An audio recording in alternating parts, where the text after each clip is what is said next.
Okay, this is back. This is the 3.4. This is number 22, and this is part B, the second part. In other words, we already did the A, B, and C part, so we need the D part, which is describe the motion.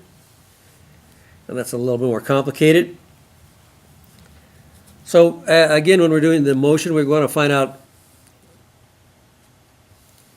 where we start. So that's when t equals 0, what's the position? So we look over at our position function. When t is equal to 0, s of 0, if I put 0 in, these all go away. So I have 2. So I'm going to start at point 2. I can check my velocity while I'm up here. The velocity at 0 is 8, so it's going to be positive, so I'm going to move to the right. But that's what our graph showed us. So we have a couple ways. That's kind of a check and balance, so we can take a look at that. So I'm going to start at 2, so s of 0 is 2, so that's my beginning position, 2, and that's meters.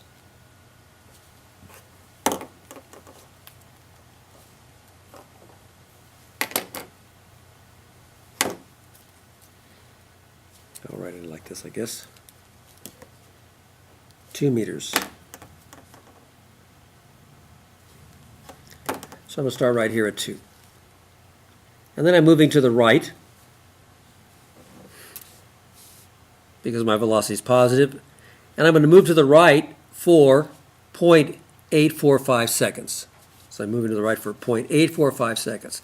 Where am I going to stop? Well, that depends on what my position is at 0.845 seconds. So I've got my position function all set up in my calculator as y1. So you can take a look at this, and there's my position function. So I'll go to, again, back to the home screen. Before you do the var, y, vars, make sure you go back to the home screen. We'll go var, y vars, enter, enter, and that gives me y1, and I'm going to find my position, so I'll just put a parentheses, and I'm going to put alpha a, because that's where I put,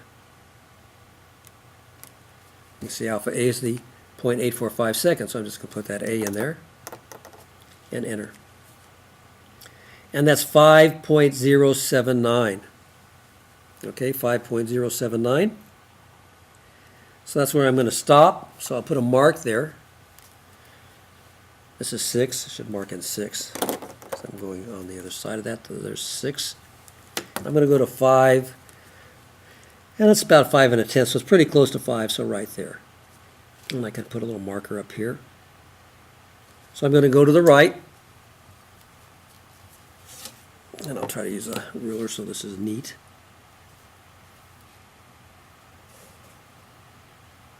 And there we go. So I'm going to the right. And I'm going to the right for a little less than a second. That's my 0.845 seconds. I'm moving to the right. And I can write this in. This is my t, which was the 0.845 seconds. And this was s of 0.8845. And that would be in seconds.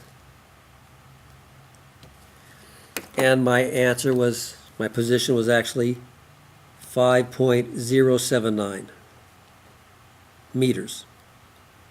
Okay, so that's my position.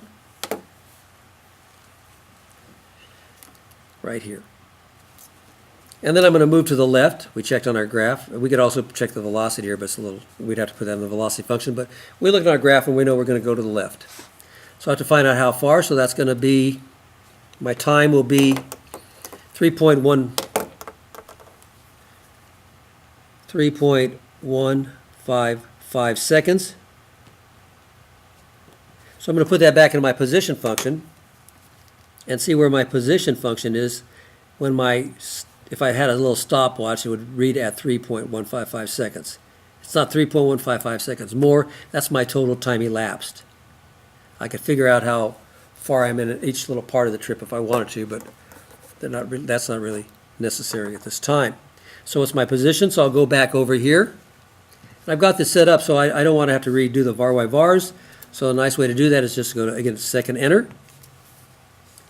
And then I can replace that A and just go alpha B, and it goes right over it. And I press enter, and that's going to be my position.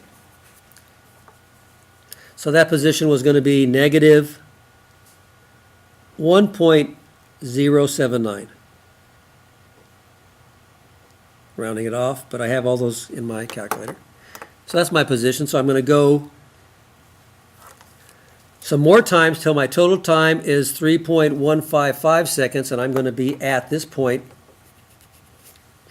-1, a little bit more than -1, almost 1.1, so I could put a mark there.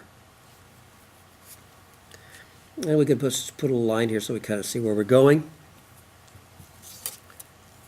So I'm going to the left to this point, -1.079.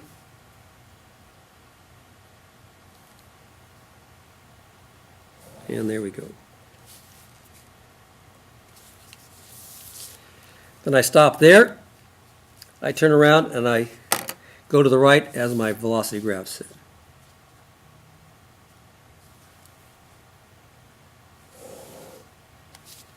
And that's on.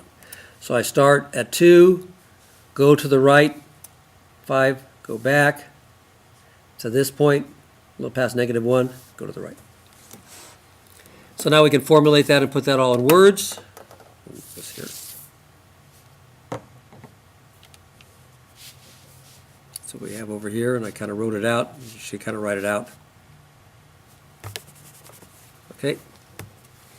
So at t equals 0 seconds, the particle starts out at the point s equals 2. I'm sorry, the point s equals 2.